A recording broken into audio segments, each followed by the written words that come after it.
Assalamualaikum warahmatullahi wabarakatuh. Waalaikumsalam. Alhamdulillah wassalatu wassalamu ala Rasulillah. Segala puji dan puja kehadirat Allah Subhanahu wa taala, juga salawat dan taslim kepada Nabi besar Muhammad sallallahu alaihi wasallam. Kita sekarang berada di gunung atau Bukit Pemanah.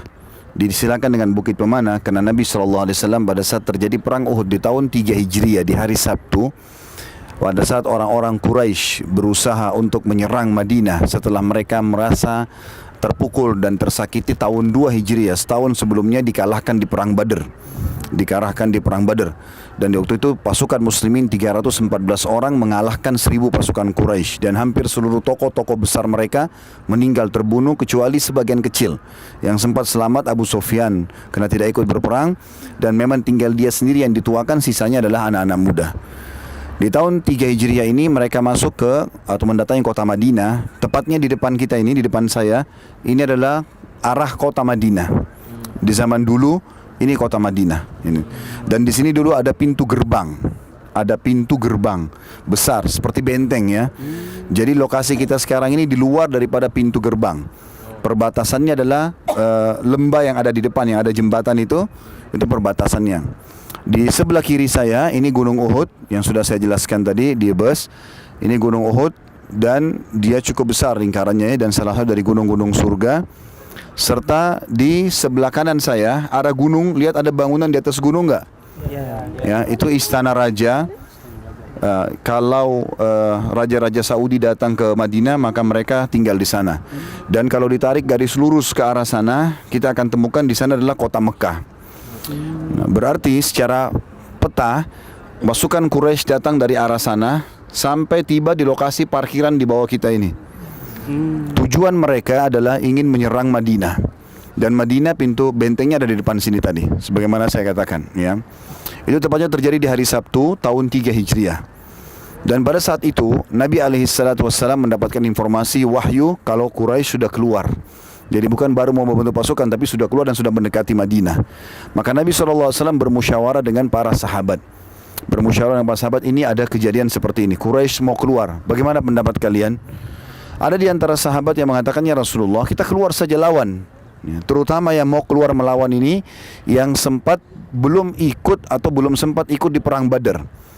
Mereka mendapatkan informasi di perang Badar turun para malaikat membantu kaum muslimin.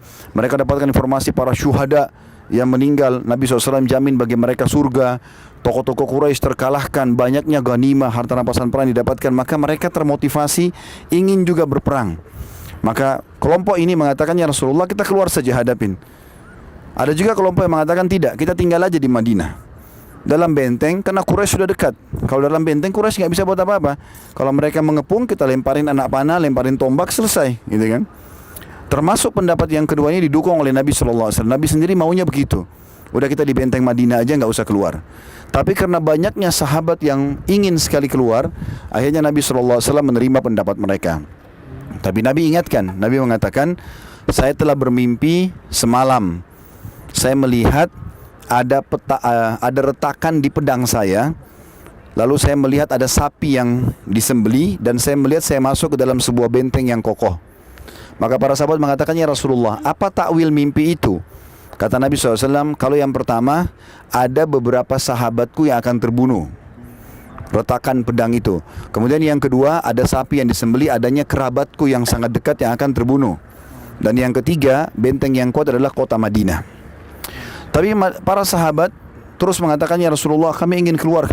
Maka Nabi SAW pun pulang ke rumahnya, lalu mengenakan baju perang, menyuruh Aisyah radhiyallahu anha menyiapkan perangkat perang, lalu disiapkanlah semuanya. Setelah disiapkan, maka Nabi SAW pun keluar dengan pakaian lengkapnya. Beberapa sahabat sempat diskusi mengatakan, sepertinya kita memaksa Nabi SAW. Lebih baik kita ikut aja pendapat beliau. Lalu mereka mengatakan, ya Rasulullah, enggak apa-apa, tinggal di Madinah aja. Kami tadi mungkin keliru. Lalu Nabi SAW menyampaikan sabdanya yang masyhur masalah peperangan, tidak layak seorang Nabi setelah mengenakan baju perang, kemudian dia mencopotnya kembali sebelum Allah tentukan dia akan menang atau pasukannya menang. Maka Nabi SAW pun keluar dengan pasukannya. Waktu itu pasukan muslimin 1000 orang. 700 dari orang-orang beriman yang benar, 300 dari orang-orang munafik. Dan orang-orang munafikin dipimpin oleh pimpinan mereka namanya Ubaidillah bin Abi Salul. Ini kepala munafikin yang luar biasa, yang banyak ayat Al-Quran turun karena dia. Dia rupanya membentuk pasukan 300 bergabung dengan pasukan muslimin untuk menggoyahkan kekuatan umat Islam. Buktinya pada saat dia ikut ke lokasi peperangan ini, di tengah jalan dia kembali dengan 300 orang itu untuk membuat shock terapi bagi kaum muslimin. Tapi justru itu kebaikan bagi umat Islam karena tertinggal orang-orang beriman saja. Nabi SAW akhirnya keluar dari pintu gerbang ini karena pasukan Quraisy sudah dekat dan terlihat, dan kalau langsung keluar dari sini Quraisy bisa mengejar dan bisa-bisa pintu gerbang Madinah terserang. Maka beliau manuver dari belakang pohon-pohon kurma. Bisa dilihat di sebelah kiri saya banyak pohon kurma ya. Itu masih termasuk ada peninggalan-peninggalan. Dan dulu ini di bawah Gunung Uhud ini belum ada pemukiman rumah seperti itu, tapi kebanyakan pohon-pohon kurma semuanya. Ini perkebunan yang sangat lebat. Maka Nabi SAW manuver dari belakang itu sampai di dekat lereng atau di bawah kaki bukit Gunung Uhud ini, terus manuver sampai ke arah di sudut sana ada seperti cekungan ya. Di pojok ya, lihat ya. Ya, cekungan itu di daerah bawah situlah pasukan muslimin. Sehingga akhirnya pasukan muslimin yang 700 orang itu dengan sendirinya, tadinya dari pintu gerbang tiba-tiba sudah ada berhadapan dengan pasukan orang-orang Quraisy ke depan. Maka dengan adanya strategi ini, orang-orang Quraisy tidak jadi menyerang benteng, tapi mereka akhirnya berhadapan dengan pasukan muslimin. Sebelum pasukan Quraisy juga mendekat, Nabi SAW memilih strategi perang. Salah satunya adalah sebabnya kita naik ke bukit ini, beliau meletakkan 50 pemanah di bukit ini. Dan Nabi SAW titip pesan, jangan turun dari bukit ini, baik kami kalah atau kami menang. Tidak boleh turun sama sekali. Dan ini wasiat Nabi SAW dipegang erat oleh pimpinan dari 50 pemanah bernama Abdullah bin Jubair radhiyallahu anhu. Yang jelas 50 pemanah ini kalau pemanah seperti sniper sekarang ya. Bahkan di zaman dulu ahli-ahli panah itu bisa melepaskan satu kali bidikan bisa 2 sampai 3 anak panah. Dan itu berarti bisa mengena sasaran 2-3 orang. Jadi walaupun ribuan orang, kalau 50 orang melempar anak panah, satu anak panah saya satu orang berarti bisa 50 langsung mati kan gitu. Kalau 1000 pun kebetulan waktu itu pasukan Quraisy 3000 orang ya. Itu tetap juga bisa habis. Itu satu sisi strategi perang muslimin. Strategi perang orang-orang Quraisy, waktu mereka melihat ada 50 pemanah di sini, karena kelihatan kayak kita di atas sini orang dari jauh bisa lihat, gitu kan? Maka mereka menyendirikan dari 3000 pasukan 200 orang dipimpin oleh Khalid bin Walid. Waktu itu belum masuk Islam radhiyallahu anhu. Dia sembunyi di lembah itu yang ada jembatan itu, ya. Dulu agak curam ke dalam. Maka mereka sembunyi di sana supaya tidak kelihatan. Tujuannya mereka memantau peperangan dari jauh, dan kapan ada kesempatan mereka harus menyerang bukit pemanah ini. Nah, bukit pemanah ini kekuatan umat Islam. Tapi yang jelas pasukan Quraisy itu datang dan mereka waktu itu luar biasa. Mereka mengajak semua wanita-wanita mereka, penari-penari, minuman-minuman khamar, minuman keras, gendang-gendang, harta yang banyak untuk menggiurkan para prajurit supaya mereka semangat untuk membalas dendam kekalahan di perang Badar. Pada saat itu, di zaman itu, peperangan itu dianggap atau pasukan dianggap masih kuat kalau mereka masih punya bendera yang bisa diangkat.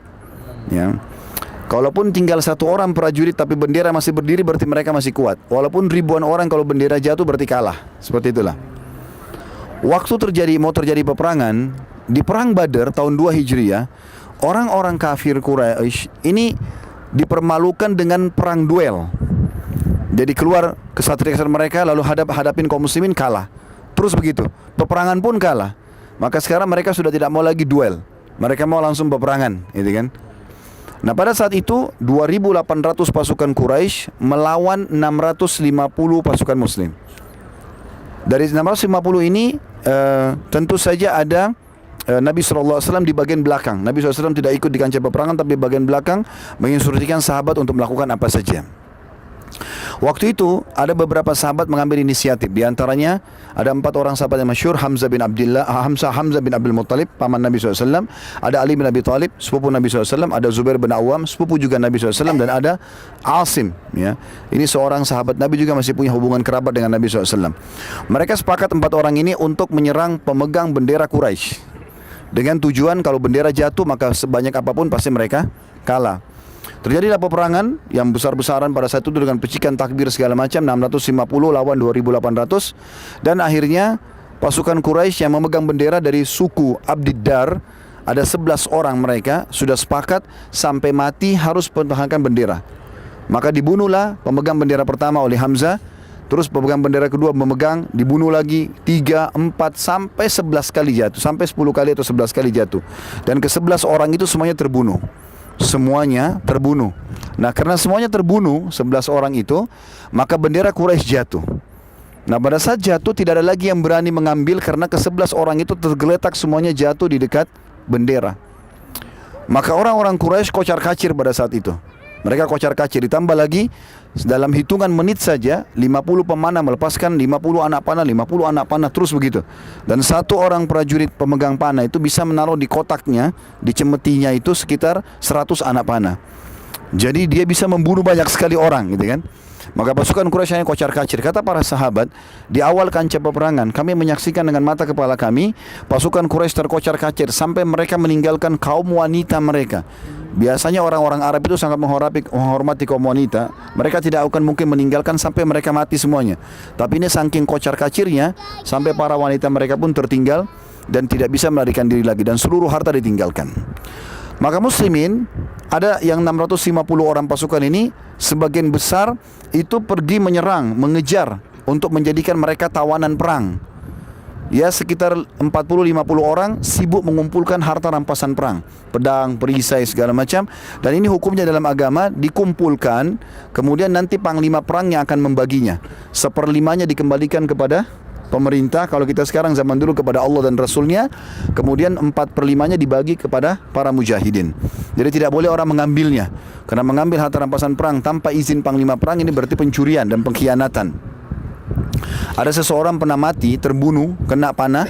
Kemudian orang-orang mengatakan di medan perang dia masuk surga. Kata Nabi SAW, tidak, dia di neraka. Karena di kantongnya ada sapu tangan yang pernah dia ambil belum dibagi dalam harta rampasan perang.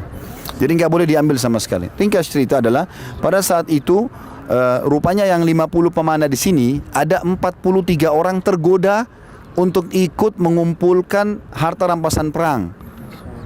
Mereka diingatkan oleh imam mereka Abdullah bin Jubair al-Anhu, mengatakan jangan turun. Rasulullah SAW ingatkan kita, menang atau kalah jangan turun, kecuali ada instruksi dari Nabi SAW. Mereka bantah, kan tidak ada lagi musuh, sudah lari, nggak ada, nggak kelihatan, seperti ini kosong lompong, nggak ada lagi musuh. Bendera sudah jatuh, korban mereka banyak, maka kita turun bantu. Akhirnya mereka membangkang, 43 orang turun semua, sisa 7 orang. Yang terjadi, pasukan 200 Quraisy di lembah ini adalah yang Khalid bin Walid melihat keadaan itu, maka mereka manuver dari bawah naik ke bukit ini, dibunuhlah yang 7 orang itu. Terbunuhlah sahabat yang 7 orang ini. Jadi kekuatan muslimin di sini mati. Nah, 200 penunggang kuda. Kuda ini zaman dulu ya kuat sekali, sama dengan kita sekarang tank. Jadi kuda-kuda yang dipakai berperang bukan kuda yang biasa dipakai dipelihara biasa. Kuda ini dilatih menendang, nyeruduk dengan kepalanya, menggigit, bisa menyerang, gitu kan. Bahkan kadang-kadang ada kuda yang ditaruh di bagian kepalanya kulit diikat, dan itu ada seperti tombak yang bisa menusuk musuh. Jadi sangat kuat, gitu kan, kuda-kuda ini. 200 penunggang kuda ini sama dengan 200 tank. Maka mereka manuver dari belakang setelah bunuh 7 orang sini, lalu mereka kembali menyerang 40 orang juga yang menyimpulkan harta rampasan perang, lalu kembali mendirikan bendera Quraisy. Yang terjadi adalah dari 2.000 pasukan yang lari, mereka lihat dari jauh bendera berdiri, dan mereka tahu masih ada 200 orang pasukannya, maka yang 2.800 itu kembali. Ada beberapa jadi korban, tapi masih 2.000 lebih sekian itu kembali akhirnya. Nah, terjadilah kekacauan di tengah-tengah pasukan muslimin. 650 itu banyak sekali korbannya. Ya, terkorban kurang lebih 60-70 orang dari sahabat terbunuh semuanya pada saat itu. Dan pada saat itu di antara korban adalah Hamzah bin Abdul Muttalib, paman Nabi SAW. Karena beliau sibuk mengejar 2.800 itu, maka pada saat pasukan itu kembali, maka mereka takut, khawatir jangan sampai Nabi SAW terserang. Mereka pun terpukul mundur. Terjadilah pada saat itu peperangan, tapi dari dua sisi. Umat Islam diserang dari depan dengan 2.000 lebih, dari belakang 200 lebih, gitu kan. Nah, dari 200 ini juga ada beberapa orang di antara mereka itu yang sengaja mencari lokasi Nabi SAW. Di antaranya dikenal Ibnu Qami'ah. Jadi perlu saya rentet lagi historinya. Ada satu orang di Madinah, waktu Nabi SAW mau hijrah ke Madinah, itu bernama Abu Amir Al-Fasiq, disilakan dengan Al-Fasiq. Fasik ini orang yang buruk. Dia rupanya hampir dinobatkan menjadi raja Madinah sebelum hijrah Nabi SAW. Waktu Nabi SAW hijrah, orang-orang Madinah nggak ada yang mau milih dia jadi raja karena dia masih kafir. Dan mereka tahu Nabi SAW adalah raja sekaligus Nabi kan. Dia sakit hati, dia pergi ke negeri Syam, lalu dia atur strategi sama teman dia namanya Ubaidillah bin Abi Salul, kepala munafikin Madinah, untuk mengatur tipu daya, mengacaukan umat Islam, ya gitu. Dia dari jauh. Nah, di antara yang dia lakukan adalah dia menggali lubang-lubang banyak di tempat yang Nabi SAW bertahan itu. Jadi hampir di sekitar seluruh pohon kurma ini dibuat lubang-lubang lalu ditutup dengan pelapa-pelapa kurma. Tujuannya supaya Nabi jatuh ke dalam atau pasukan muslimin jatuh. Dan betul jebakannya terjadi. Waktu itu Nabi SAW sempat terjatuh ke dalam, kena waktu terpukul mundur. Kemudian Ibnu Qamiyah datang dan memukul pedangnya dengan keras ke pundak kanan dan kiri Nabi SAW. Yang kata Nabi SAW, aku merasakan sakitnya sampai sebulan. Kemudian dia menghantamkan lagi pedangnya, sempat pelipis Nabi SAW berdarah dan gigi beliau SAW yang mulia juga pecah, ya. Tapi ada beberapa sahabat yang sempat kembali. Yang paling masyhur sahabat yang punya peran besar adalah Talha bin Ubaidillah radhiyallahu anhu. Ini salah satu dari 10 sahabat yang dijamin masuk surga. Talha bin Ubaidillah. Kata Abu Bakar, sungguh Uhud adalah harinya Talha. Karena Talha bin Ubaidillah datang, waktu itu kebetulan dia sendirian, dia lihat Nabi SAW jatuh, maka dia menyerang Ibnu Qamiyah. Kemudian dia menyerang semuanya yang berusaha menyerang Nabi SAW, sampai badannya semua penuh dengan anak panah. Dari dada sampai punggungnya semua dipenuhi, ya, anak panah. Dan waktu dia sudah merasa letih sekali, maka dia berusaha mengangkat Nabi SAW keluar, lalu dia lindungi dengan badannya. Dia mengatakan, ya Rasulullah, tidak akan pernah ada yang menyakiti anda selama saya hidup. Maka kebetulan di pipi Nabi SAW waktu dihantam pedang oleh Ibnu Qamiyah, sempat ujung topi besi itu menusuk di pipi beliau dan ada pecahannya. Maka Talha pun menarik dengan giginya sehingga gigi Talha tanggal, ya, jadi jatuh giginya. Dan kata para sahabat, kami melihat Talha sangat tampan sebelum Uhud dan kami melihat Allah berikan ketampanan ekstra setelah Uhud, walaupun setelah giginya jatuh gitu kan. Artinya Allah SWT berikan dia kelebihan. Yang jelas waktu itu Talha bin Ubaidillah sampai pingsan. Datanglah beberapa sahabat, diantaranya Ali bin Abi Thalib dan sahabat Nabi yang lain, berkumpul semuanya. Lalu bendera muslimin diangkat, diberdirikan. Kemudian mereka mundur bersama Nabi SAW menuju ke Gunung Uhud. Dan Nabi SAW suruh sahabat naik ke Gunung Uhud. Nah, waktu itu, waktu sahabat lagi naik ke Gunung Uhud, maka orang-orang Quraisy melihat tinggal jenazah sahabat saja di sini. Maka mereka melakukan mutilasi, ya. Di antaranya Hamzah. Yang Hamzah radhiyallahu anhu sempat dibelah dadanya, dipotong hidungnya, dicoret-coret badannya, ya. Karena rupanya ada dua orang yang sangat dendam dengan Hamzah. Yang pertama Hindun, ya, yang kedua itu subhanallah saya lupa namanya, satu orang lagi. Yang jelas ini Hindun yang sangat besar pengaruhnya, karena dia melihat ayahnya, pamannya dan kakaknya terbunuh di Badar itu di tangan Hamzah, ya. Maka dia pun merasa dendam. Dia meminta kepada Wahsy, salah satu budak kulit hitam, mengatakan, Wahsy, kalau kau membunuh Hamzah, saya akan berikan kamu emas begini dan begitu. Maka Wahsy pun juga dibilang sama majikannya, kalau kau berhasil membunuh Hamzah, maka saya akan membebaskan kamu. Maka Wahsy pun akhirnya membunuh Hamzah. Kata Wahsy, nanti Wahsy ini masuk Islam radhiyallahu anhu. Setelah itu, ya, dia mengatakan, saya waktu itu masuk ke kancah peperangan bukan ingin ikut perang, tapi ingin bebas dari keterbudakan. Maka saya cuma target Hamzah, dan dari jauh saya melempar tombak tersebut sampai kena ulu hatinya dan tembus ke belakang. Tapi saking kuatnya Hamzah ini radhiyallahu anhu sangat kuat secara fisik. Beliau tinggi besar, dan cirinya kalau beliau berburu dengan singa. Beliau berburu singa. Dan beliau pikul singa dengan tangan kirinya atau tangan kanannya di pundaknya, ya. Jadi saking kekarnya. Makanya kata Wahsy, waktu dia sudah kena tombak pun Hamzah tetap mengejarku, gitu kan.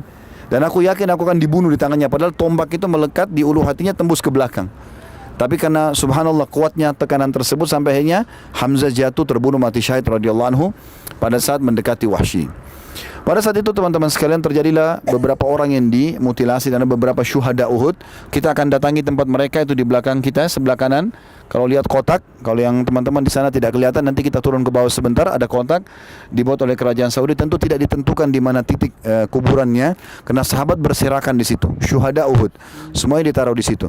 Dan subhanallah, seperti yang Nabi SAW sampaikan, kalau syuhada tidak akan dimakan jasadnya oleh tanah. Pernah terjadi di zaman Muawiyah radhiyallahu anhu, kurang lebih 50 tahun setelah kejadian perang Uhud. sempat masyarakat Madinah minta agar dibuat saluran air untuk menuju Madinah dari sini. Kebetulan ada mata air di dekat kuburan ini. Maka Muawiyah pun suruh menggali kuburan para syuhada untuk ditata kembali.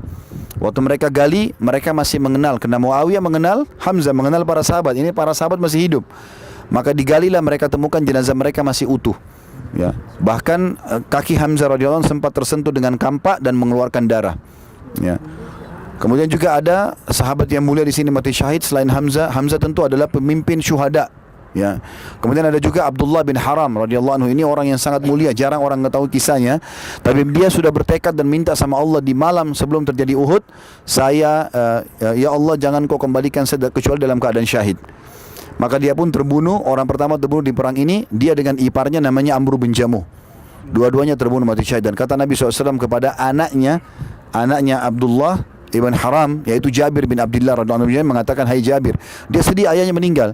Kata Nabi SAW, jangan kau sedih. Apakah kau tahu apa yang terjadi dengan ayahmu? Kata Jabir, tidak ya Rasulullah. Kata Nabi SAW, semua orang diajak bicara oleh Allah yang mati syahid di belakang hijab kecuali ayahmu. Dan Allah pun berkata kepadamu, mintalah wahai hambaku. Maka ayahmu mengatakan, aku tidak tahu harus minta apa lagi ya Allah setelah engkau memberikan aku karunia ini semua. Maksudnya masuk surga tanpa hisab. Orang syuhada tahu sudah apa yang dia dapatkan. Tidak lagi fitnah kubur, bisa selamatkan 70 keluarganya, masuk surga bersama dia, dan banyak keutamaan yang lain. Yang jelas Allah SWT terus, ya, kata Nabi SAW, Allah terus menyuruh ayahmu untuk minta, sampai karena dia sudah tahu, dia lihat tidak ada lagi kesempatan kecuali harus minta. Maka dia pun berkata, ya Allah, kalaupun aku harus minta, akan kembalikan ruhku ke jasadku agar aku terbunuh lagi. Dan ini sesuai dengan sabda Nabi SAW dalam hadis lain, semua orang yang mati tidak berharap hidup kembali kecuali para syuhada, karena mereka bukan syuhada untuk kembali kepada istri anaknya, ya, tapi mereka mau kembali untuk terbunuh lagi, lalu kemudian hidup lagi, begitu terus. Maka ini keutamaan. Juga termasuk korban Uhud yang sangat mulia adalah Mus'ab bin Umair radhiyallahu anhu. Ini adalah orang yang sangat tampan, kaya raya di Mekah. Setelah masuk Islam, dia betul-betul serius dan dia menjadi dai Nabi SAW. Hampir satu kota Madinah masuk Islam di tangan dia. Maka dia pun pemegang bendera, lalu dibunuh oleh Ibnu Qami'ah. Ibnu Qami'ah tadi yang sempat memukul Nabi SAW, waktu dia diserang oleh Talha, dia lari. Kemudian dia lihat, waktu dia lari ke kancah peperangan, dia lihat ada bendera lagi berdiri, ternyata Mus'ab bin Umair. Saking tampannya Mus'ab, maka dia kira seperti ini Nabi. Ini pasti Nabi Muhammad SAW, karena mirip mukanya. Maka dari belakang dia memotong tangan kanan Mus'ab, lalu Mus'ab memegang dengan tangan kiri bendera, lalu dipotong tangan kirinya, lalu Mus'ab tahan dengan sisa tangannya, lalu ditusuk badannya, hanya meninggal. Maka Ibnu Qami'ah sebarkan informasi bohong. Dia mengatakan, aku telah membunuh Muhammad. Maka informasi ini menyebar di kancah peperangan seperti virus, sampai membuat para sahabat sempat down pada saat itu. Mereka merasa terpukul. Di antaranya Umar bin Khattab sendiri mengatakan, aku tiba-tiba terduduk di tanah, kemudian melepaskan pedang, dan aku merasa sudah tidak ada lagi harapan. Sampai lewat seorang sahabat, ya. Sahabat ini kebetulan tidak sempat hadir di Badr, dan dia rindu sekali ingin mati syahid, ingin dapat apa yang didapatkan oleh para syuhada Badr. Maka dia bilang, ya Allah, andai saja masih ada peperangan dengan Quraisy dengan Nabi memulai hari ini, maksudnya setelah perang Badr, maka libatkanlah aku dan aku akan perlihatkan yang terbaik dari aku. Maka dia pun berazam untuk mati. Orang ini kemudian masuk ke dalam kancah peperangan melewati Umar. Lalu Umar mengatakan, kemana aku akan pergi? Dia bilang, ke surga. Saya sudah mencium bau surga di depan Uhud. Kata dia, bukankah, kata Umar bin Khattab bilang, ini Umar bin Khattab sangat kokoh sebenarnya. Lalu dia mengatakan, Umar bilang, bukankah Rasulullah SAW sudah mati? Kata dia, kalau Rasulullah mati, maka bangunlah untuk mati bersamanya, gitu kan.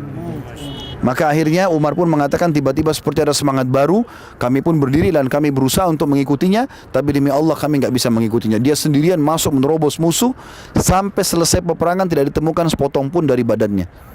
Ya, kecuali hanya jarinya saja ditemukan pada saat itu, dan itu pun saudaranya yang mengenal kalau ini jari kakaknya. Ini juga salah satu syuhada. Kemudian di antara syuhada yang mulia di Uhud adalah Julaibib namanya. Julaibib ini seorang sahabat yang sangat dicintai oleh Nabi SAW. Badannya kecil sekali dan wajahnya memiliki kekurangan, sampai waktu di Madinah melamar-lamar wanita selalu ditolak, gitu kan. Dan Nabi SAW akhirnya lamarkan dia, seorang wanita mulia, dan diterima karena lamaran Nabi SAW. Julaibib ini, kata Nabi SAW waktu selesai peperangan dan Quraisy sudah mulai sudah pergi, kata Nabi SAW, coba cari untukku Julaibib. Maka ditemukan oleh para sahabat, dia mati terbunuh, dan di sebelahnya ada 7 orang Quraisy yang sudah juga dibunuh sama dia. Jadi subhanallah, Islam mengajarkan kepada kita kekuatan bukan di fisik saja, tapi di jiwa, ruh seseorang. Ya, makanan ruh adalah ilmu syar'i. Kalau ilmu kuat, ruh kita kuat, maka biar jasadnya lemah, dia bisa melalui kehidupan ini. Tapi kalau ruhnya lemah, walaupun jasadnya sehat, binaragawan, dia akan lemah juga. Maka ini pelajaran besar dari Julaibib radhiyallahu anhu. Dan ada juga sahabat Nabi yang lain yang juga tidak kalah mulia adalah Handalah radhiyallahu anhu. Handalah ini dia malam Sabtu, hari Jumat malam menikah. Dia pengantin baru, kemudian dia tidak berhubungan sama istrinya kecuali habis sholat subuh hari Sabtunya. Selepas sholat subuh dia berhubungan sama istrinya dalam keadaan dia junub, terdengar panggilan jihad. Maka dia pun segera memakai baju perangnya sebelum mandi junub. Lalu dia ikut peperangan dan subhanallah terbunuh, mati syahid. Maka Nabi SAW waktu dilihat jenazah Handalah, beliau melihat lalu beliau alihkan pandangannya. Kata para sahabat, ya Rasulullah, ada apa dengan Handalah? Mereka khawatir jangan sampai Handalah tidak mati syahid. Kata Nabi SAW, tidak. Saya telah melihat istrinya dari bidadari menjemputnya. Jadi Allah SWT kirimkan pendamping dari bidadari surga untuk menjemput para ruh, para syuhada. Ya. Dan sekian orang yang subhanallah mati syahid dalam kondisi mulia semuanya pada saat itu. Dan Nabi SAW waktu kumpul jenazahnya, Nabi SAW mengatakan sesungguhnya ya syuhada ini semua sedang bicara sama Tuhan kalian Allah. Tuhan kalian Allah, dan mereka mengatakan, ya Allah, kami ingin Engkau kembalikan ruh kami ke jasad, lalu kami kembali lagi ke dunia agar kami bisa terbunuh lagi. Kata Allah SWT, sudah menjadi hukumku, tidak akan pernah bisa itu terjadi. Lalu kata mereka, kalau begitu sampaikan kepada teman-teman kami yang belum sempat mati ikut perang, maka mereka jangan takut. Maka turunlah firman Allah Subhanahu wa taala, a'udzubillahi minasyaitonir rajim, wala tahsabanna alladziina qutilu fi sabilillahi amwat bal ahyaa'un 'inda rabbihim yurzaqun. Janganlah kalian mengira orang yang terbunuh di jalan Allah itu mati, tapi mereka hidup di sisi Tuhan mereka dan mereka diberikan rezeki.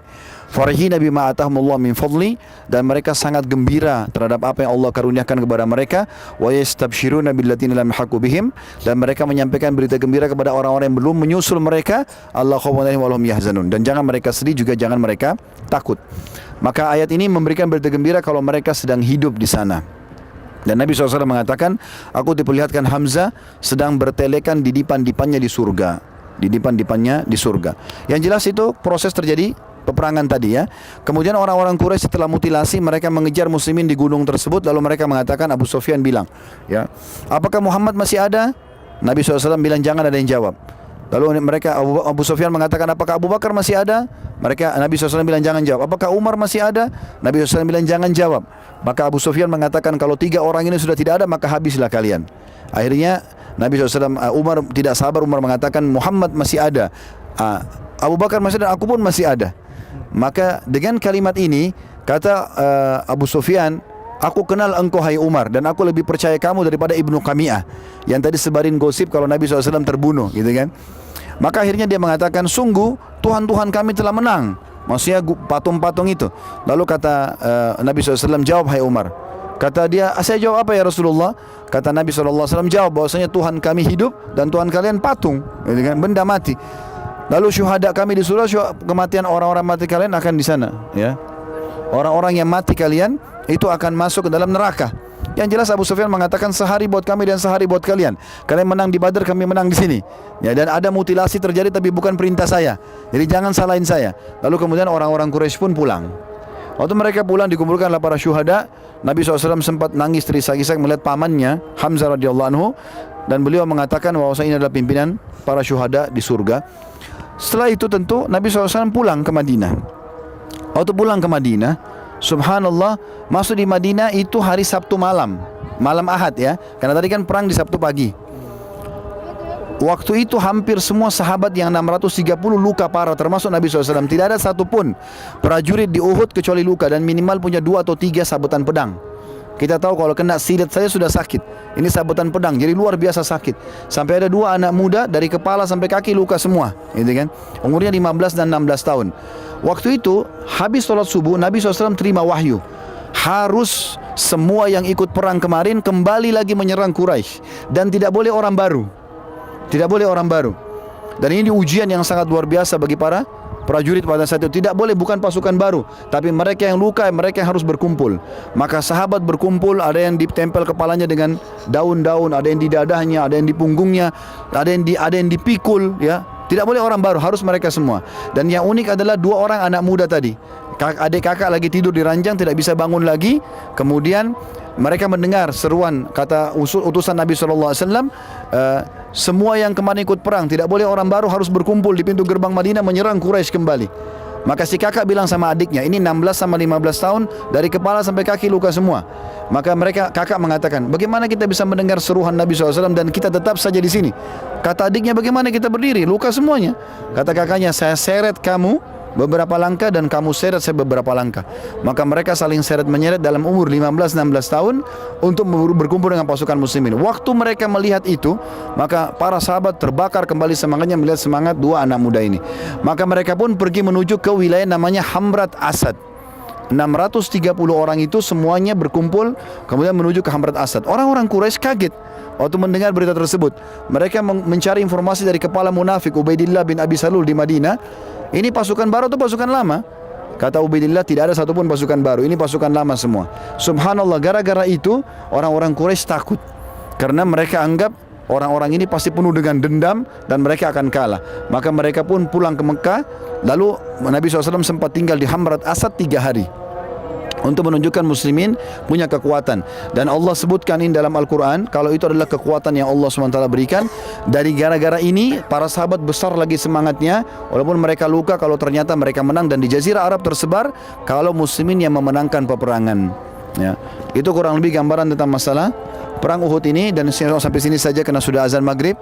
Kita akan turun ke Syuhada insyaAllah. Kemudian kita ucapkan salam di sana, lalu kita naik bus langsung karena kita mau sholat di Kuba saja, ya. Kita akan jamak takhir di Kuba untuk mengejar pahala keutamaan dapat umrah itu.